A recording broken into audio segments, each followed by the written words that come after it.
So what would you do? Some TikToker in Toronto made a video and was like, we found the perfect house. One problem, the poors and Crips live across the street. Would you buy the house? Probably depends on what exactly is across the street, right? Matt and I absolutely fell in love with the house that you're seeing right now. It's move-in ready, it doesn't need any work, but it still has some old historic charm and character to it. Beautiful kitchen, nice high ceilings, it just feels very open and inviting. It has this cute little back patio as well. And because it's under budget, we would not have to have a basement tenant, which means we could enjoy the finished basement.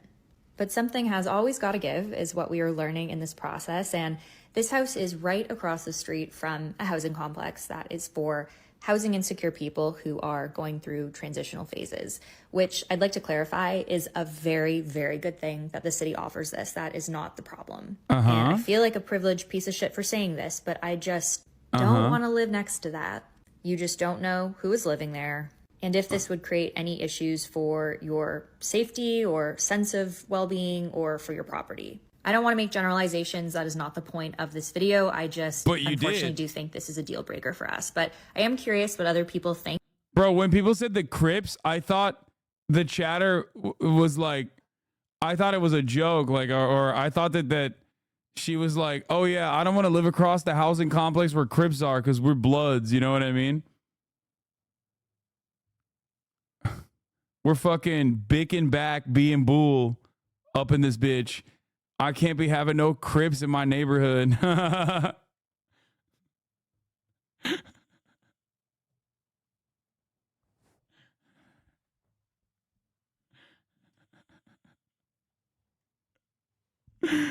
Oh, that's funny. And what they would do in this situation. The next house. Wait, that's the house that, like, what's the problem? Like, what they would do in this situation. That's crazy, dude. Come on, man. You can't look at that chick and tell me she ain't flying the red flag out of the back pocket. Yeah. California joke. Doubt most outside of our paradise will understand it. Our paradise. The next house we looked at, we were calling the Black House because the family who lived here clearly had an affinity. Oh my God. I thought she was about to be like, we're calling it the Black House because the family that was previously living here was black. That's why we're calling it the Black House. No, this got to be bait. Towards black, which who doesn't, but there was a lot of black. Another beautiful space, move-in ready. They put in some renovations. I liked the kitchen. I liked how open the downstairs felt. When you come upstairs, you walk into the Goth Baby's nursery. Again, some strange choices with the black. It makes the room feel a little bit small, but if you painted it white, it would definitely open up the space and be a great den or office. I really liked the bathrooms. There's a lot of natural light. The upstairs was a little bit squishy, but I'm finding that's just kind of how Toronto houses are. This was a little over our budget, and the basement, while finished, is not set up for a unit right now. So I just don't think it would be. Oh, they're also capital maxing. Like they wanna bring in a tenant. Like they want to rent it out. Worth the time to. So that the fucking basement tenant can pay their mortgage. To renovate and put one in, but this will definitely make a wonderful home for a single family. This round of house tours showed us that maybe we don't want to take on a massive. Let's the first one. So what would you do? Would you buy the house? Probably depends on what exactly is across the street, right? Matt and I absolutely fell in love with the house that you're seeing right now. It's move-in ready. It doesn't need any work, but it still has some old historic charm and character to it.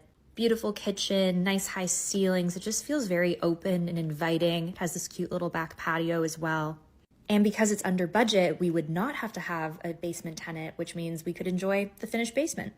But something has always got to give is what we are learning in this process. And this house is right across the street from a housing complex that is for housing insecure people who are going through transitional phases.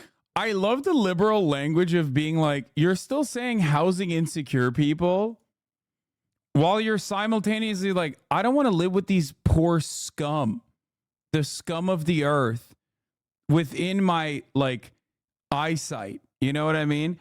I do not want them to defile my eyesight with their poverty struck way of existence. This is one of those things where it's like, you should have just kept that in. You know what I mean? Even if you feel that way, you shouldn't feel confident enough to be able to say these things. You know what I mean? Which I'd like to clarify is a very, very good thing that the city offers this. That is not the problem. And yeah, she's like, I like it. It's just not like it enough. When the house across the street looks good, but it's free housing, so your racism activates and you start generalizing about their whole life. Yeah. These people are overreacting. My childhood home was right across the street from a registered sex offender. Did my parents know about this before they bought the house? Yep. Did they care? Nope. They had me knowing I was going to grow up across the street from a registered sex offender, and I turned out great. I wouldn't say you turned out great, man. But hey, man, the deal probably was great. The deal, listen, sometimes you got to do that. All right. That's crazy. My man's a fucking HasanAbi chatter, multiple month subscriber, and he's over here in the Twitch chat being like, I turned out fine. Sometimes you got to roll the dice. That's crazy that this person just like straight up cast aside a house like this. Were you afraid when you went to college? You went to a state college, meaning anyone inside the state could go, including gang members. Yeah, it was terrifying. My position on this is that it is lame to flex how much money you make. It's just lame to flex how much money you make in general. Most people fucking hate that sort of thing, and that's a good thing that people hate that sort of thing. I'm happy about it. Even when it's fucking accidentally, when the crosshairs are turned on me, when people go like, Hasan, you fucking bought an expensive car. It's like, oh, you fucking bought a house. Fuck you.